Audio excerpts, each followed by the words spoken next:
Selamat pagi Bapak Ibu yang dikasihi Tuhan. Kita akan membaca satu kebenaran firman Tuhan. Kita akan membaca di dalam Yohanes pasal keempat. Kita akan membaca secara bergantian Yohanes pasal 4. Kita akan membaca bergantian dari ayat ke-4 sampai kepada ayat ke-26. Saya terlebih dahulu di ayat ke-4, Bapak Ibu menyambut di ayat ke-5, demikian kita bergantian sampai kepada ayat 26. Yohanes 4 ayat 4 sampai 26, Yesus harus melintasi daerah Samaria. Ayat 5 Bapak Ibu.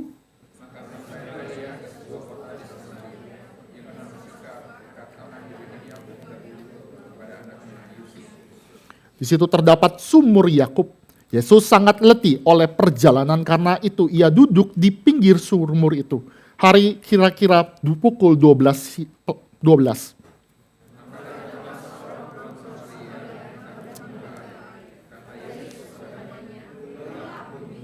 Sebab murid-muridnya telah pergi ke kota membeli makanan.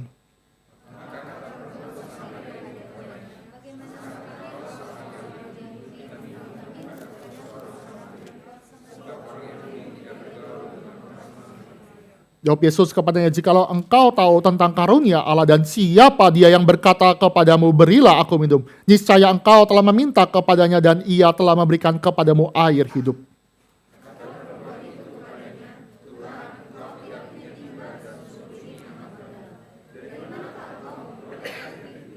Adakah engkau lebih besar daripada bapa kami Yakub yang memberikan sumber ini kepada kami dan yang telah minum sendiri dari dalamnya, ia serta anak-anaknya dan ternaknya?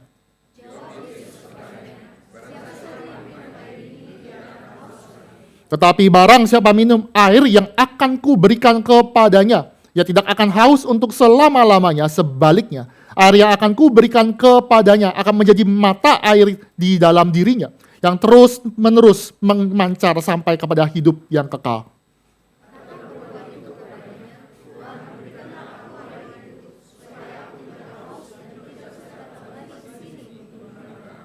Kata Yesus kepadanya, pergilah, panggillah suamimu dan datang ke sini.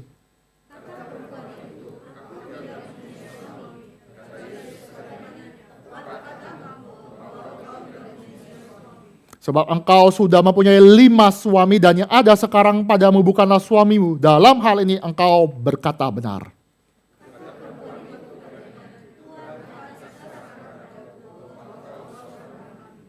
Nenek moyang kami menyembah di atas gunung ini, tetapi kamu katakan bahwa Yerusalemlah tempat orang menyembah.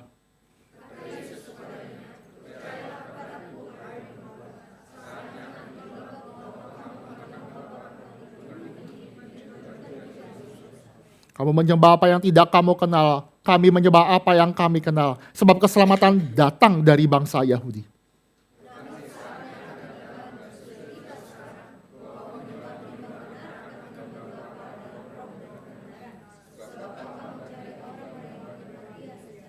Allah itu roh, dan barang siapa menyembah dia harus menyembahnya dalam roh dan kebenaran.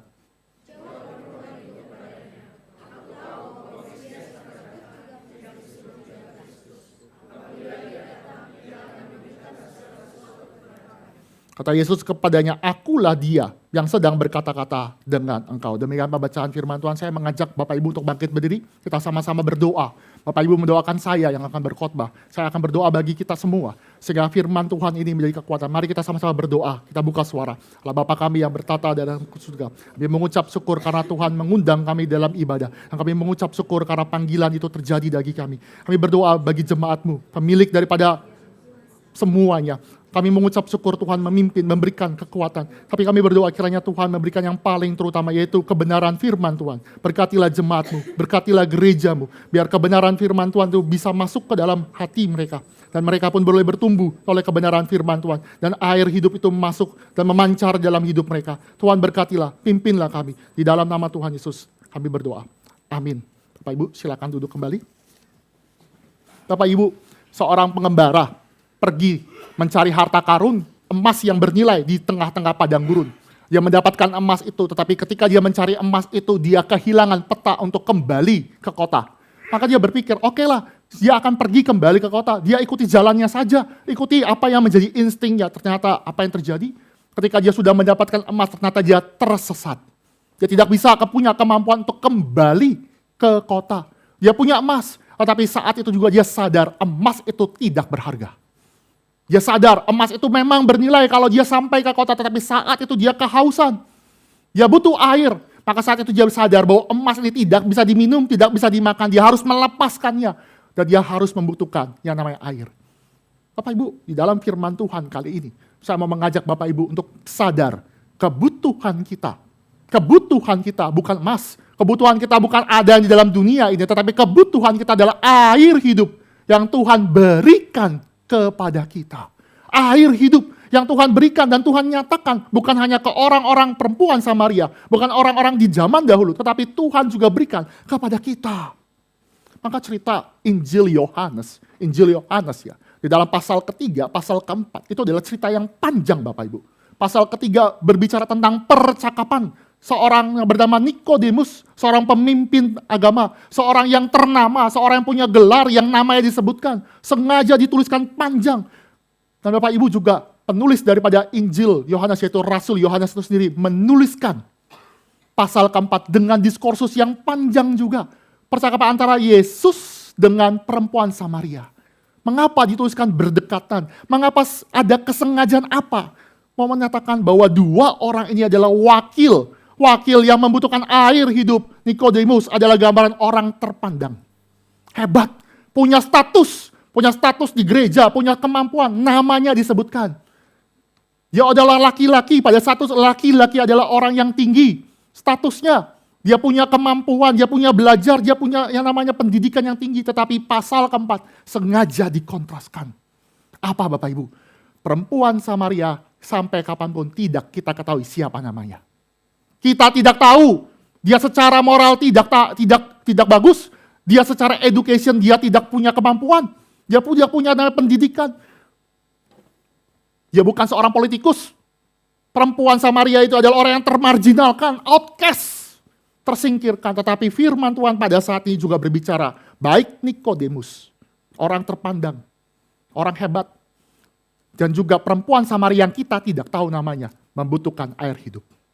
Maka untuk mempersiapkan kita masuk ke dalam Jumat Agung, mengenang mana masa sengsara Yesus Kristus, maka kita harus mengerti lebih dalam lagi bagaimana Allah mencari kita, mempersiapkan kita, bagaimana keselamatan itu begitu besar, begitu dalam, sehingga tidak ada orang yang seperti Nikodemus yang tidak terjangkau oleh kasih Allah. Tidak ada orang yang tinggi, saking tingginya anugerah keselamatan tidak bisa mencapai. Satu sisi juga, kita harus berkata, tidak ada orang yang serendah-rendahnya seperti perempuan Samaria, sehingga Injil tidak menyentuh. Injil juga berlaku bagi orang yang di atas, juga Injil berlaku bagi orang yang terabaikan. Inilah firman Tuhan, inilah persiapan kita bagaimana Allah mencari. Bapak Ibu, lagu yang dipilih oleh rekan-rekan dari Departemen Ibadah sangat baik. Mengapa saya katakan, kita bernyanyi di ayat kedua, Kristus meninggalkan semuanya. Dia tinggalkan segala sesuatu, tetapi umatnya menolak. Kita menyanyikan, masuklah dalam hati. Masuklah dalam hati, tapi apakah benar ketika firman Tuhan dibagikan, kita siap mendengarkan? Apakah kita siap berkata, masuklah Tuhan, aku mau terima engkau. Makanya kekristenan itu bukan berkata bohong, tapi singing lies. Orang Kristen tidak pernah berkata bohong, tetapi dia menyanyikan kebohongan. Maka hati-hati ketika kita berkata Tuhan masuk, kita akan belajar lebih dalam bagaimana perempuan Samaria ini menerima kebenaran firman Tuhan. Mengalami perubahan, mengalami bagaimana transformasi dan dia menjadi air hidup bagi sesamanya. Sehingga banyak orang melalui pekerjaan Allah Roh Kudus, kota yang ada di tempat tinggal perempuan Samaria itu mendapatkan kabar baik. Bagaimana kita bisa lihat? Bapak Ibu, kita memulai dalam ayat keempat. Yesus berkata, aku harus pergi ke Samaria. Secara peta geografis, ketika orang harus pergi, dia harus melewati, memang secara geografis harus melewati Samaria. Tetapi permasalahannya adalah, Samaria dengan orang Yahudi itu bertengkar. Mereka seperti perang dingin. Orang Samaria itu adalah kawin campur antara 10 suku, bercampur dengan orang-orang asing, orang-orang Kanaan. Maka itu adalah orang-orang campuran, bukan true blood. Half blood. Maka orang-orang Yahudi sebagaimana mau, dia tidak mau melewati daerah orang Samaria. Maka banyak orang-orang Yahudi walaupun secara efisiensi, secara ekonomis harus lewat Samaria, tapi banyak orang Yahudi memutar untuk pergi ke daerah yang lebih atas. Apa yang terjadi Bapak Ibu? Apa yang terjadi? Tapi Yesus berkata, aku harus, bukan karena dia mau efisien, bukan karena dia mau hemat waktu, tetapi berbicara tentang Injil Yohanes. Injil Yohanes berbicara keharusan ini di dalam konsep melakukan kehendak Bapa. Harus terpaksa. Kenapa? Bukan karena terpaksa karena memang mau efisien, bukan karena motif ekonomi, tidak, tetapi harus di sini karena dia harus menggenapkan rencana Allah Bapa. Kristus adalah terang dunia Bapak Ibu.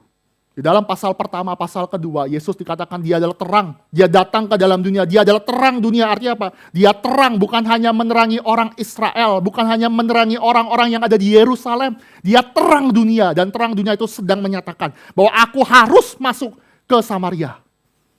Kamu pikir Samaria itu orang terabaikan? Samaria itu adalah orang yang dibuang oleh orang-orang Yahudi? Tidak, tapi aku menyatakan, aku akan masuk, akulah terang dunia. Maka sama Bapak Ibu, Injil itu menebus kita dan menembus segala batas wilayah geografis suku. Karena Injil itu masuk juga kepada kita.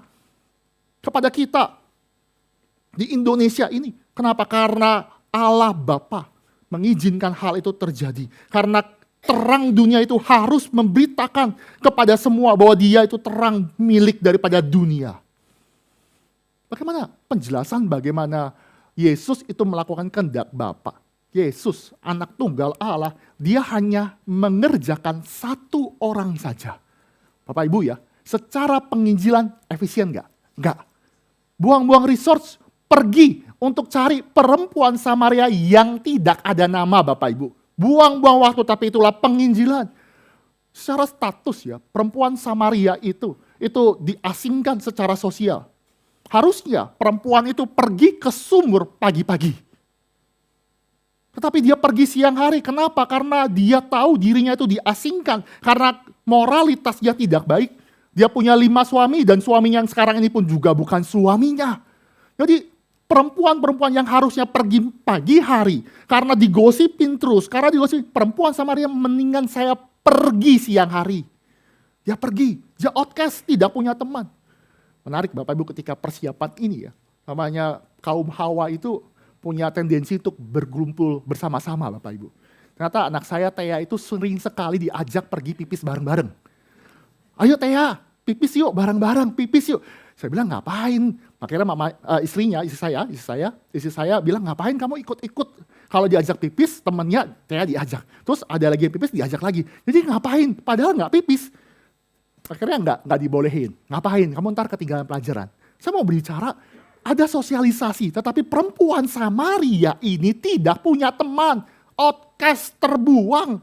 Perempuan Samaria itu juga sebenarnya secara teologi hanya mengakui 5 kitab Musa.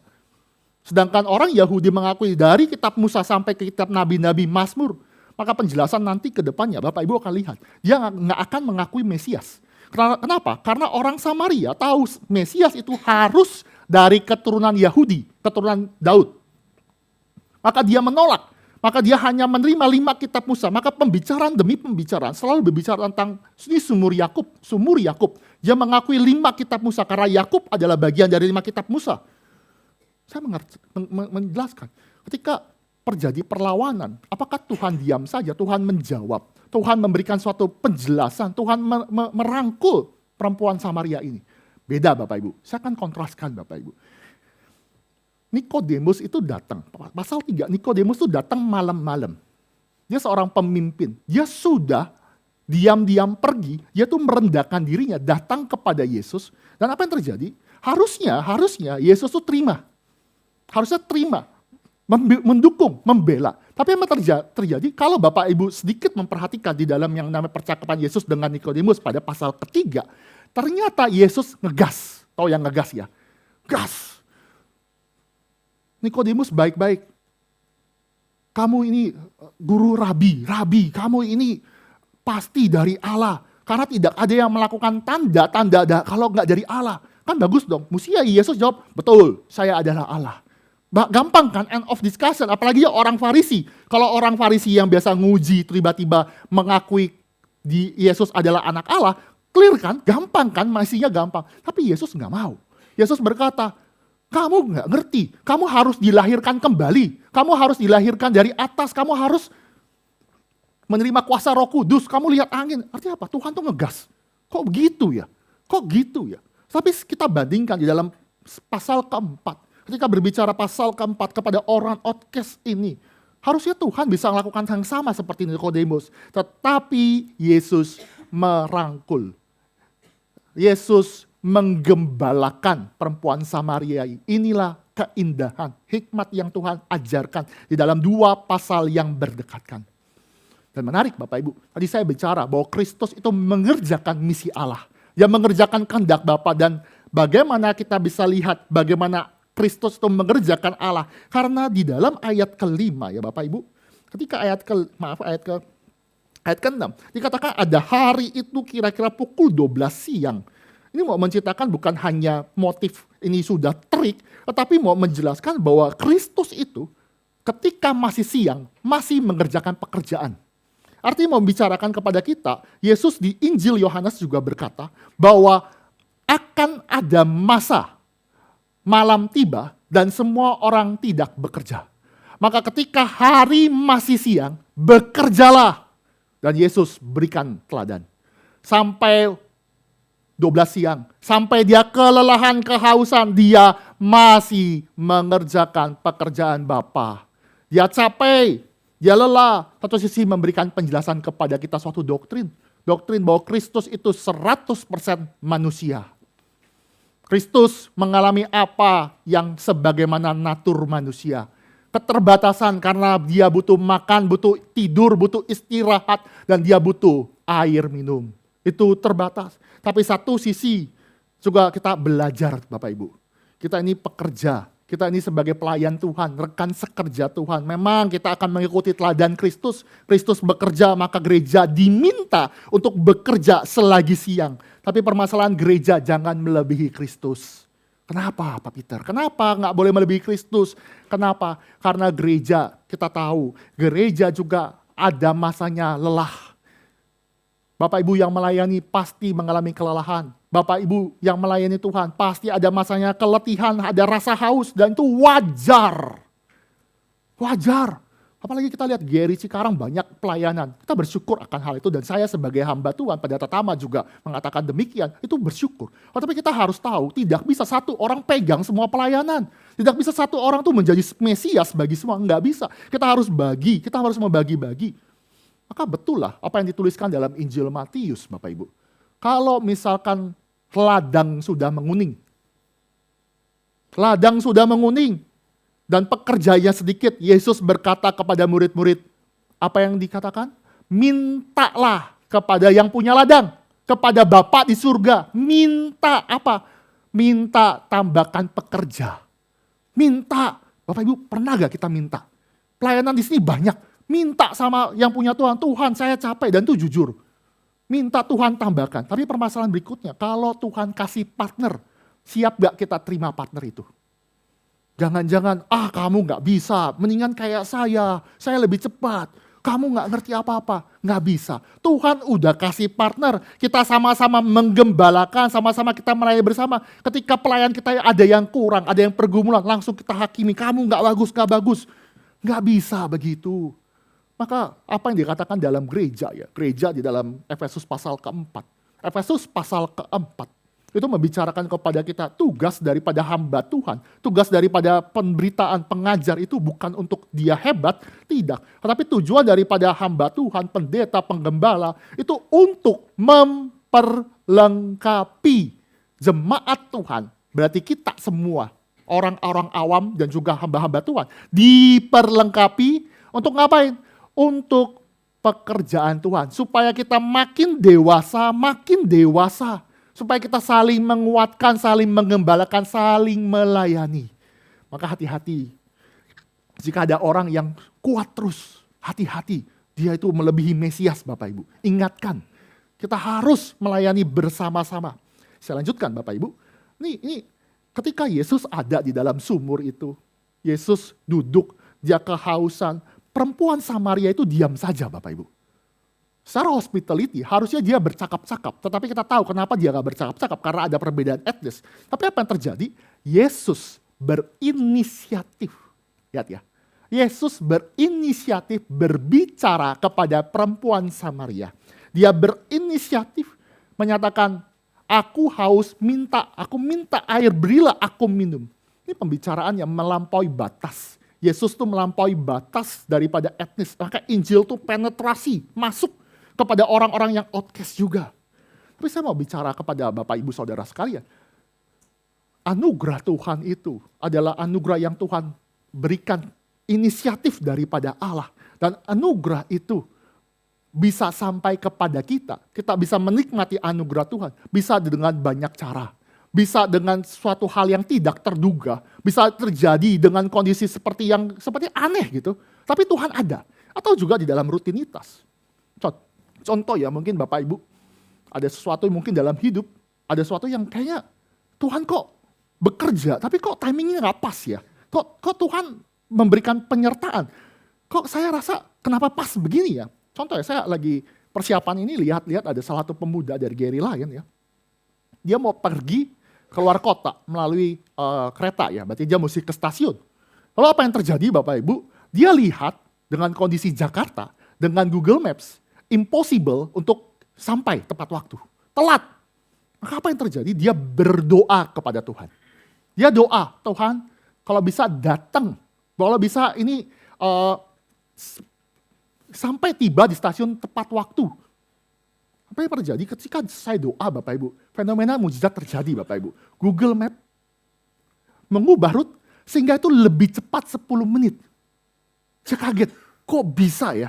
Baru saya doa 10 menit lebih early dari seharusnya. Akhirnya dia tiba di dalam stasiun dan lebih menghebatkan lagi adalah gerbong kereta yang harusnya dia pikir harus jauh, ternyata di depannya. Dia masuk, duduk, dia standby 10 menit sebelum waktunya. Dia menikmati dan dia berpikir, ini pasti Tuhan. Ini pasti penyertaan providensia Allah. Dari hal sederhana. Tapi bagi orang itu spektakuler penyertaan Tuhan. Tapi saya mau bicara ke Bapak Ibu. Kita nggak mengharapkan kita pergi naik kereta terus tiba-tiba ada fenomena seperti enggak. Saya nggak mengharapkan suatu terjadi fenomena terus lihat Google Map tiba-tiba langsung kayaknya dipercepat nih berarti Tuhan bekerja. Saya nggak bicara Allah itu harus bekerja dengan kondisi spektakuler. Tapi Allah juga bekerja di dalam rutinitas Bapak Ibu Saudara sekalian. Di dalam perspektif perempuan Samaria. Perempuan Samaria hanya melakukan rutinitas. Dia hanya ambil air sesuai dengan kebiasaan. Dia datang pada siang hari, dia bawa timba, dia pergi ke sumur, dan habis itu dia pulang. Tetapi di dalam pertemuan kali ini ada Kristus. Maka ini membicarakan kepada kita, ketika Bapak Ibu bergumul, anak kita, nih kok gak tobat-tobat, atau pasangan kita, atau siapa yang kita kasih gak tobat-tobat, jangan remehkan ketika kita ajak dia beribadah. Jangan remehkan kita di dalam pembacaan firman Tuhan. Karena akan ada waktunya Tuhan, timingnya Tuhan, orang ini diubahkan Tuhan. Kita terus mengerjakan bagian kita. Karena di tengah-tengah rutinitas perempuan Samaria ada Kristus dan Kristus menyambut, berinisiatif, memberikan anugerah, memberikan air hidup. Maka kita nggak ini.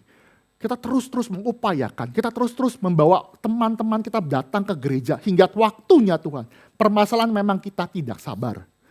Maka saya juga mau bicara juga kepada rekan-rekan simpatisan atau rekan-rekan mahasiswa. Jangan cari gereja jalan-jalan. Gereja ini kurang bagus nih, kayak tampangnya Pak Peter ini tampangnya kurang bagus, terus pindah. Enggak seperti itu. Bapak, Ibu, saudara sekalian, teman-teman sekalian, datang ke gereja, nikmati 1 bulan, 2 bulan, 3 bulan. Lihat, kalau selama 3 bulan itu tidak ada Kristus, tidak ada yang pembicaraan tentang Kristus dimuliakan, Bapak Ibu bisa pindah. Tapi kalau selama itu firman Tuhan ada Kristus yang berbicara, firman Tuhan masih ditinggikan, nama Kristus ditinggikan, maka stay, tinggal. Karena ada kebenaran firman yang masih berbicara. Dan ini yang terjadi dari perempuan Samaria. Dia hadir di tengah-tengah rutinitas, tapi Kristus memberikan yang lebih indah. Lebih indah. Di dalam percakapan, kita lihat di dalam percakapan selanjutnya ya. Kita lihat bagaimana percakapan ketika Yesus meminta air, apa respon daripada perempuan Samaria itu. Perempuan Samaria itu merasa dirinya lebih superior dari Yesus Kristus. Bapak Ibu bisa lihat ayat 9 ya. Maka kata perempuan Samaria itu, masakan engkau seorang Yahudi minta air, minta minum kepadaku seorang Samaria. Artinya apa? Kamu Yesus, kamu siapa? Kamu gak boleh lu ngomong sama saya. Artinya dia merasakan diri superior. Tapi Yesus menjelaskan di dalam ayat ke-10, justru kalau kamu mengenal saya, justru kamu yang minta air. Lihat ya, kan Yesus minta air. Tetapi di dalam ayat ke-10 dia bilang, kalau kamu mengerti karunia roh, karunia dari Allah, berarti berbicara Roh Kudus, kalau kamu tahu ini, maka seharusnya perempuan kamu yang harus meminta kepadaku. Mengapa saya katakan demikian? Karena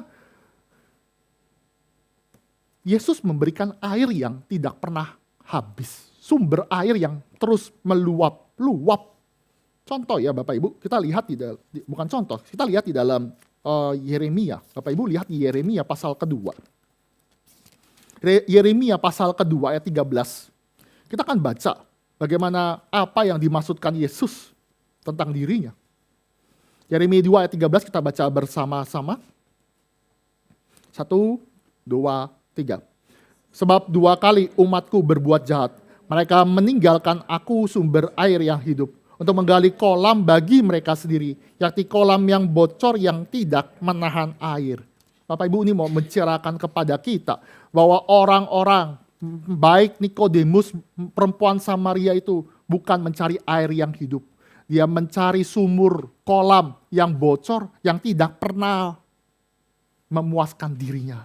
Tapi Yesus berkata, aku loh sumber air hidup yang kamu pernah tinggalkan.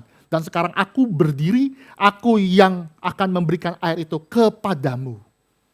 Ini adalah sebenarnya perempuan Samaria di tengah-tengah keberdosaannya. Dia menolak Yesus. Dia menolak, dia lebih superior. Biasa Bapak Ibu ya, kalau kita lihat seperti ini kan ketika ada orang berdosa, ditegur dosanya, biasanya mendingan berkata, mendingan Bapak ngomong bukan ke saya, tapi ngomong ke orang itu, karena dia jauh lebih berdosa. Tapi firman Tuhan ini berbicara secara khusus kepada perempuan Samaria. Maka perempuan Samaria harusnya sadar bahwa Kristus sedang mengajak dia untuk menikmati suatu hal yang bernilai, yaitu air hidup, air yang akan diberikan dari Yesus Kristus. Nanti di dalam Wahyu Bapak Ibu. Wahyu itu ada gambaran bagaimana kota Allah, Yerusalem baru.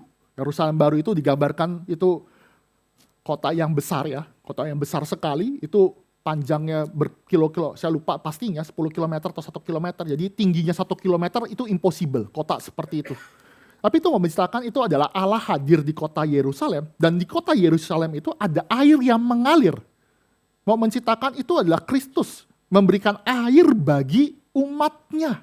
Sumber air yang tidak pernah habis dan air itu bisa kita minum. Gambaran. Itu akan digenapi ketika Kristus datang kembali. Dia memberikan kita langit dan bumi yang baru. Maka kalau kita lihat makna daripada air hidup itu adalah hidup yang kekal. Hidup yang berasal daripada Kristus dan diberikan. Dan hidup itu, air hidup itu, hidup yang kekal itu berakar di dalam Allah Tritunggal Bapak Ibu. Saya katakan Allah Tritunggal. Karena Bapa yang mengaruniakan, Kristus yang memberikan yang namanya mengaplikasikan keselamatan. Tetapi yang memediasikan, yang memungkinkan, yang menggenapkan semua itu adalah Allah Anak. Di dalam pribadi dan karyanya. Pribadi dan karyanya. Jadi segala nubuatan di dalam Alkitab, Bapak Ibu, akan melihat nubuatan di dalam Perjanjian Lama mengacu kepada Yesus Kristus. Demikian nanti di dalam kitab Wahyu, semua penggenapan akan selesai di dalam Yesus Kristus. Balik lagi Bapak Ibu. Tapi si perempuan ini, perempuan Samaria tetap menolak Yesus. Kenapa? Lihat di dalam ayat-ayat selanjutnya. Bapak Ibu bisa lihat bagaimana ketika Yesus menceritakan adanya air hidup. Di ayat 11 perempuan itu berkata, Tuhan, Engkau tidak punya timba dan sumur ini amat dalam. Lalu ayat ke-12, perempuan itu melakukan superioritas kepada Yesus Kristus. Apakah engkau lebih besar dari bapak kami Yakub? Karena bapak Yakub ini berikan sumur ini, dia minum dari sumur ini, sampai anak-anaknya, sampai dirinya, sampai ternaknya itu minum dan puas. Jadi mau menciptakan kepada kita, perempuan Samaria itu mau berkata kepada Yesus, siapa lu? Lu tuh siapa? Kamu ngajarin mau memberikan air hidup, kamu mau kasih air, kamu gak punya timba, kamu gak punya kekuatan, apakah kamu punya sumur yang lain? Sumur ini sudah terbukti, sumur ini adalah dari Yakub, sudah memberkati Yakub, memuaskan keturunan-keturunan, bahkan sampai dirinya, dan ternak-ternak ini menikmati sumur ini. Terpuaskan. Atau perempuan Samaria berkata, apakah kamu lebih besar daripada Musa yang pernah memberikan air di padang gurun? Artinya orang berdosa itu ketika ada kedatangan Yesus, sumber air hidup itu selalu merasa superior. Selalu seperti itu, polanya membenarkan diri, polanya selalu merasa nggak butuh. Sampai akhirnya Tuhan berkata, bagaimana kebutuhan tentang air hidup itu harus dimention kepada perempuan itu. Dimention oleh Yesus Kristus. Karena di dalam ayat selanjutnya, ayat 13 Bapak Ibu, dikatakan, barang siapa minum air ini akan haus lagi. Ini mau bicarakan air yang berasal dari dunia. Atau dikatakan secara spiritual, berkat-berkat segala keindahan dunia. Segala berkat yang Tuhan karuniakan di dalam dunia ini tidak pernah memuaskan hidup kita. Tim Keller mengatakan ini adalah berhala yang terjadi. Sesuatu yang baik, sesuatu yang indah, sesuatu yang sangat keren sekali yang Tuhan berikan. Tapi itu menggeser Allah. Menggeser Allah. Itu adalah berhala. Karena di dalam Blaise Pascal ya, Blaise Pascal itu menceritakan kepada kita, sejak manusia jatuh di dalam dosa, ada ruang kosong yang besar. Ruang kosong yang besar yang hanya bisa diisi oleh Allah semata. Nggak bisa diisi oleh materi, nggak bisa diisi oleh ketenaran, nggak bisa diisi oleh sesuatu. Karena yang bisa mengisi itu adalah sosok Allah yang besar itu. Yesus mau mengatakan perempuan Samaria ini, hai perempuan, kamu nggak akan bisa. Kamu akan bisa puas dengan kamu minum air yang ada di dalam dunia. Kamu harus puas ketika kamu sadar justru Yesus Kristus air hidup itu. Bapak Ibu, dunia sekarang sedang membentuk kita tidak pernah puas. Never enough. Kenapa saya katakan demikian? Karena contoh ya media sosial teman-teman yang tahu media sosial pemuda-pemudi itu yang pakai konten-konten gitu, kita akan lihat ya konten yang baik atau kita lihat orang yang cantik, orang yang baik, sesuatu produk yang baik itu sekarang semua diubah menjadi suatu yang terikat dalam kuantitatif. Bapak Ibu, kategori bagus itu kan bagus kualitatif. Bapak Ibu ngerti ya? Bagus itu kan seberapa bagus, indah seberapa indah. Maka apa yang dilakukan media sosial adalah mengubah sesuatu yang kualitatif menjadi kuantitatif. Maka muncullah namanya likes. Kamu bagus, tapi seberapa banyak likes-nya. Kamu indah, tapi seberapa banyak love-nya. Kamu oke, seberapa banyak yang komen. Maka muncul namanya insight. Semua dibuat dari kualitatif menjadi kuantitatif. Tujuannya supaya apa? Supaya manusia bisa mengukur dan tujuannya untuk meninggikan diri, flexing, dan tujuannya apa lagi? Untuk ada persaingan. Saya dapat like 10, teman saya like 20, langsung kejar-kejaran. Ada yang dapat like 1000, cari like 2000. Udah dapat like 2000, cari yang lain. Tidak pernah puas. Media sosial dunia membentuk kita. Contoh lain Bapak Ibu, yang berolahraga pasti tahu ada media sosial olahraga namanya Strava. Ada yang tahu? Itu pakai Garmin ya. Itu bisa pakai ini, saya tidak promosikan itu dan saya tidak punya itu. Saya mau mengatakan itu menjadi suatu media sosial yang olahraga sih, baik, tetapi itu menjadi ajang pembuktian diri yang tidak pernah puas. Misalkan ini ada Abang Happy ya, ini seorang olahragawan, dia ikut Strava, misalkan dia lari 1 kilometer dan saya lihat, wah Abang Happy ini lari 1 kilometer. Maka sebagai manusia yang tidak pernah puas, biasanya langsung mengadu. Besok saya akan lebih banyak dari Abang Happy. Saya lari 2 kilometer. Terus Abang Happy lihat juga, Pak Peter nih pendeta 2 kilometer, saya kalahkan pendeta GRI. Dia lari 3 kilometer. Lama-lama persaingan. Memang persaingan olahraga sih, tetapi ujung-ujungnya buat apa? Buat saling mengadu, saling lihat. Kalau udah gowe 10 kilometer, ada achievement demi achievement. Tujuannya apa? Supaya kita tidak pernah puas. Lihat, tidak pernah puas. Kita mau mendapatkan sesuatu yang lebih. Maka muncul fenomena baru Bapak Ibu. Kalau yang tahu ya, itu ada joki. Joki Strava. Joki. Supaya apa? Supaya ada achievement dan orang lain itu impossible to achieve. Ini nggak mungkin lari 24 jam kan impossible. Ternyata pakai joki. Kenapa? Karena dia nggak sehat ujung-ujungnya. Dia pengen buat boasting, dia flexing doang. Lihat aja olahraga seperti itu. Lalu juga ada ya, ini fenomena yang saya juga lucu juga ya. Ternyata ada juga media sosial di luar negeri belum masuk ke Indonesia. Media sosial itu membuat lari itu, Bapak Ibu kalau yang punya Strava, itu kan lari itu ada rutenya kan. Bentuk misalkan bikin persegi, terus ada rutenya kan, biasanya kan balik lagi kan. Nah itu dibikin kayak wilayah kekuasaan Bapak Ibu, tahu ya wilayah kekuasaan. Jadi kalau misal titik ini, dia jalan atau lari, sampai berputar bentuk persegi, maka itu jadi daerah kekuasaan dia. Ternyata media sosial ini mengubah dengan cara yang bagus, dibikin teritori. Kalau misalkan ada orang lain itu memotong wilayah itu, maka wilayah itu keambil. Ini perebutan wilayah Bapak Ibu. Lalu mereka bikin aliansi. Nah ini aliansi GRI Cikarang, aliansi sama ini. Ntar kita adu lari-larian. Lama-lama apa? Persaingan di dalam olahraga Bapak Ibu. Lihat, manusia tidak pernah puas. Tidak pernah puas. Bapak Ibu, kalau ada di dalam tengah lautan, Bapak Ibu ada di tengah lautan dan kehausan, Bapak Ibu tidak pernah minum air laut. Bapak Ibu tidak pernah minum air laut, nggak mungkin karena tahu. Kalau minum air laut, mungkin dahaga terpuaskan sesaat. Tapi setelah itu akan haus kembali. Tapi permasalahan terbesar, kita harus sadar diri kita berada di dalam dosa, lautan dosa. Tetapi banyak orang mencari kepuasan dengan terus melakukan dosa. Tidak bisa. Dosa itu memberikan kenikmatan sementara, tetapi tidak memberikan kepuasan secara kekal. Puas. Bapak Ibu, waktu kecil itu ya, nyontek tuh puas loh. Maaf ya, nyontek tuh puas. Kenapa? Nggak belajar, main ke warnet, dapat nilai 100. Senang. Terus bisa ngebully.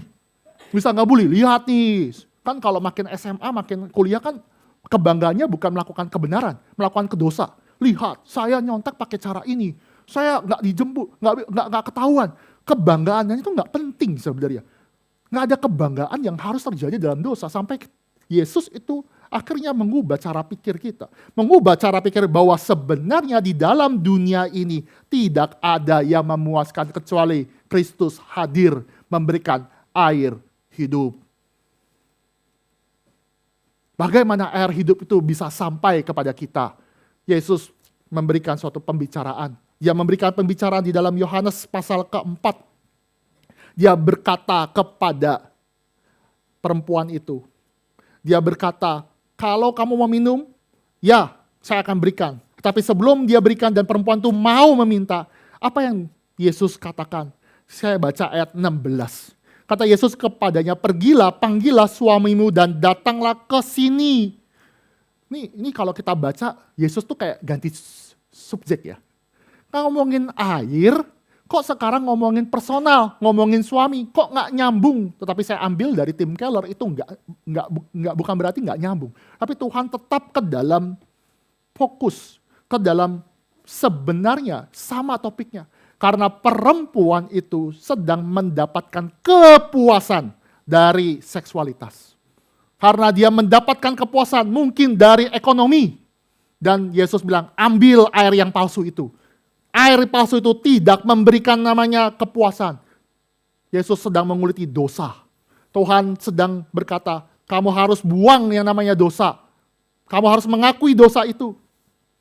Bapak Ibu, bagi perempuan Samaria, mungkin air yang dia minum, berhalanya dia, mungkin seksualitas, mungkin kekayaan, mungkin uang, mungkin penerimaan. Tetapi berhala bisa banyak.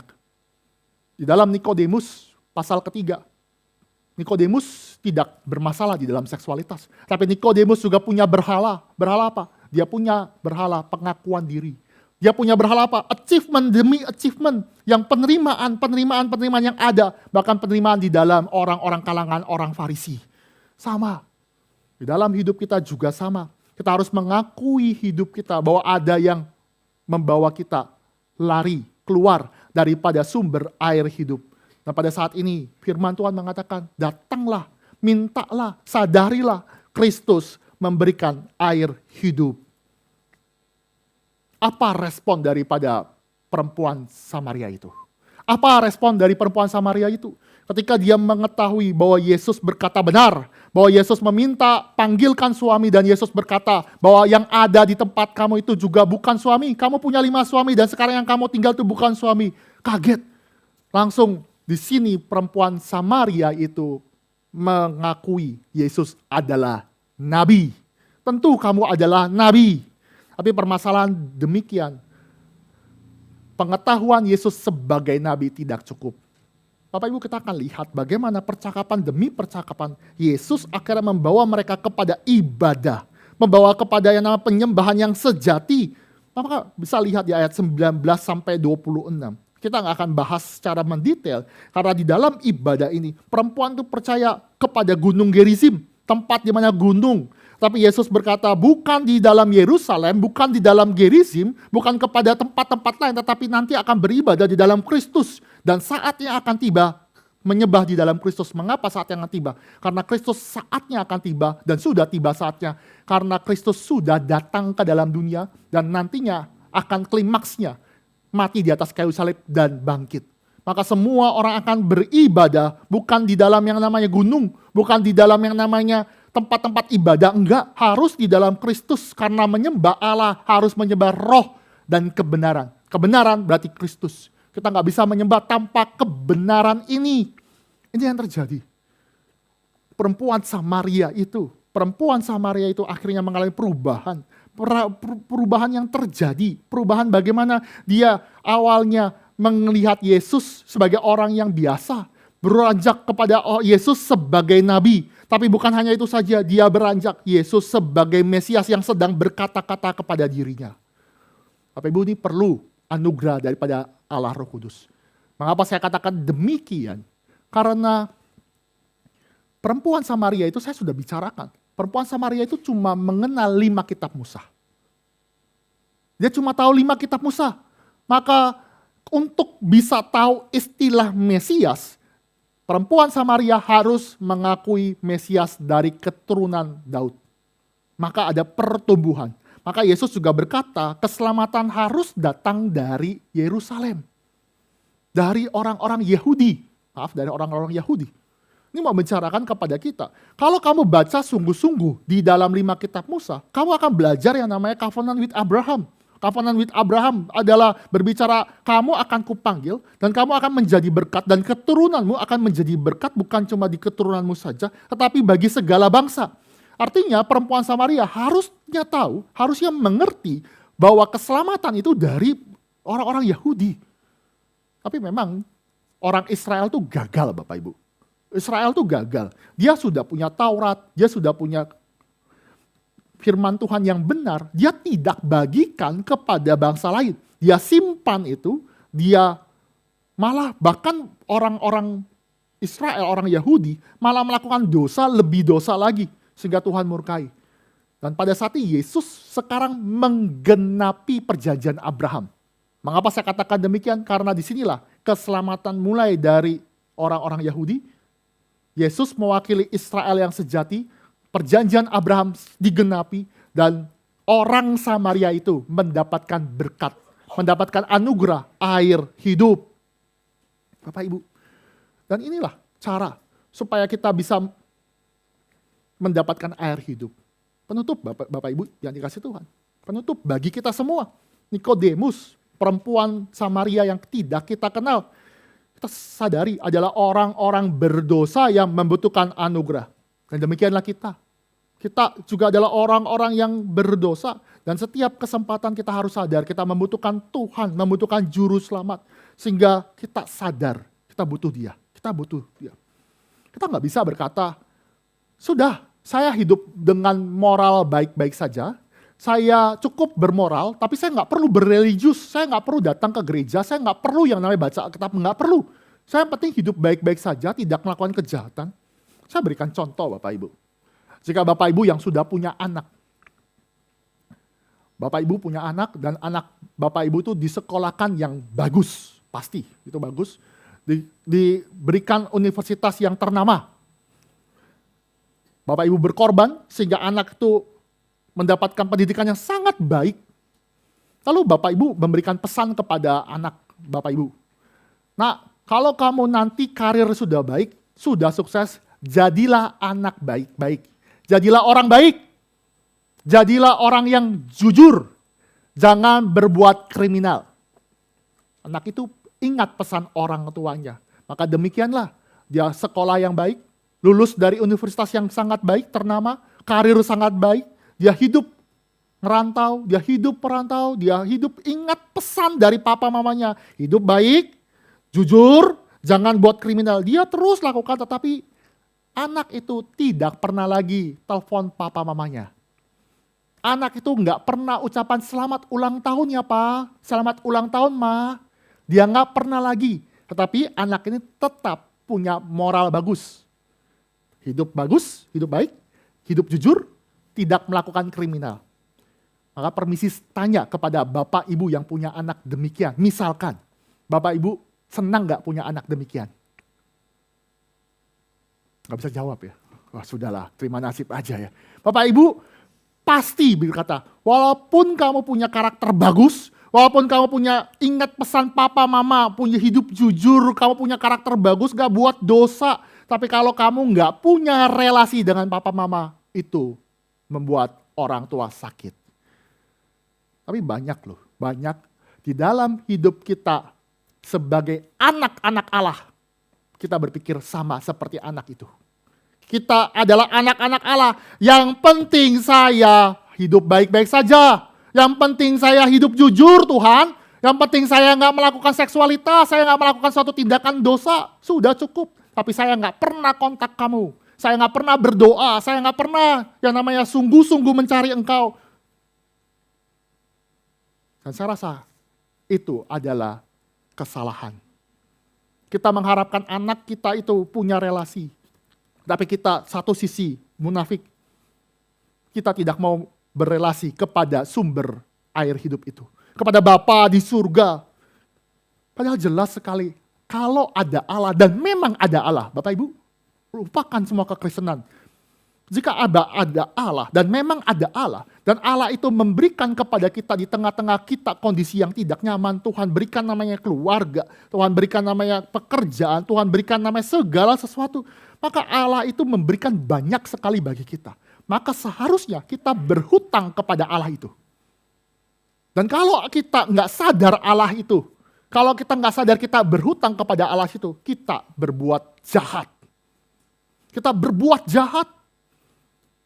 Kenapa kita katakan itu berbuat jahat? Karena kalau Allah itu tidak menjadi Allah di dalam hidupnya, itu juga jahat.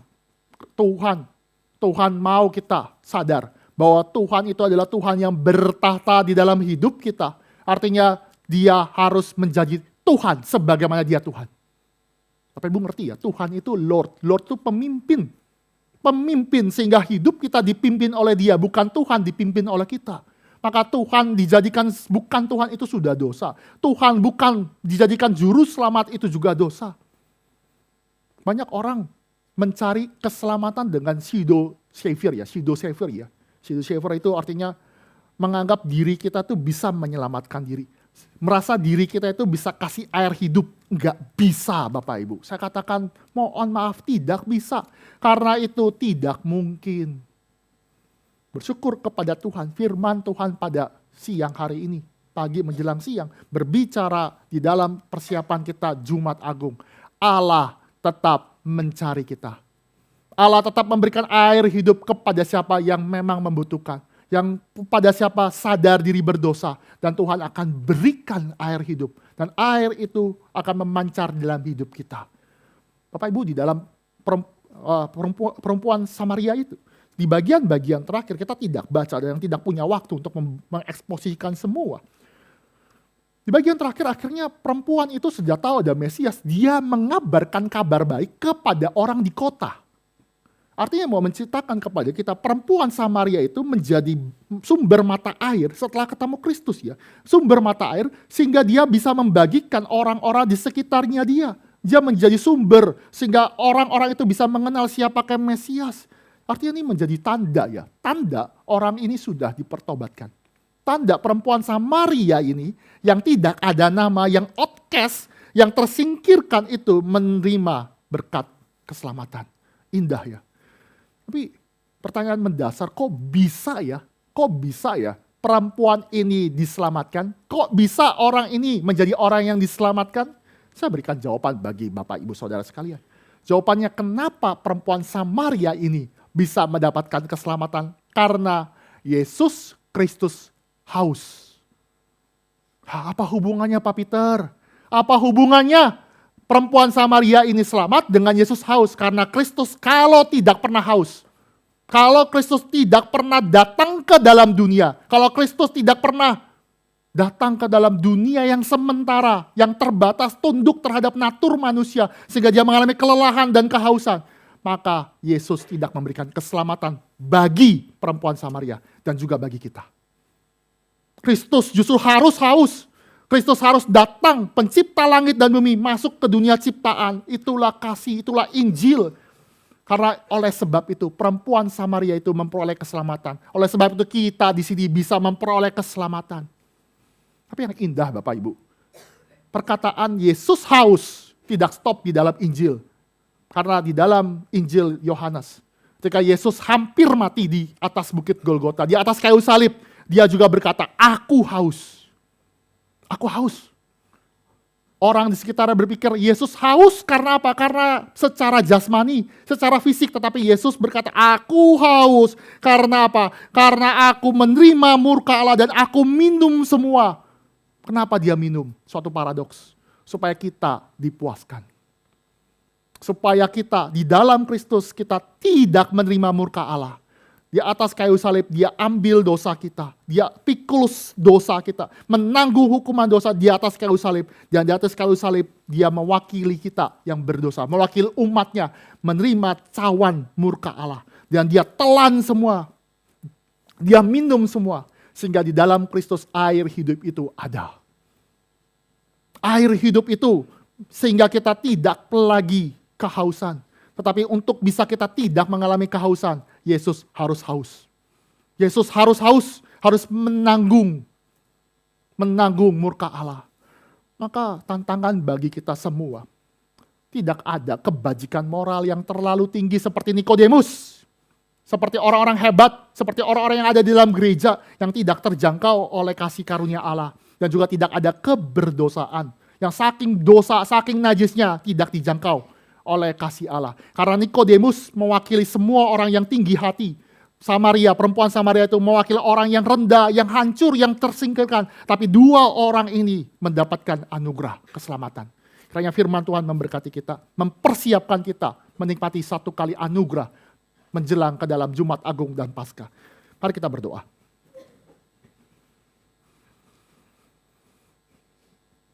Allah Bapa kami yang bertata dalam kerajaan surga, sekali lagi kami mengucap syukur karena bukan dengan kehebatan kami, bukan dengan kemampuan kami, tetapi karena anugerah yang Tuhan berikan.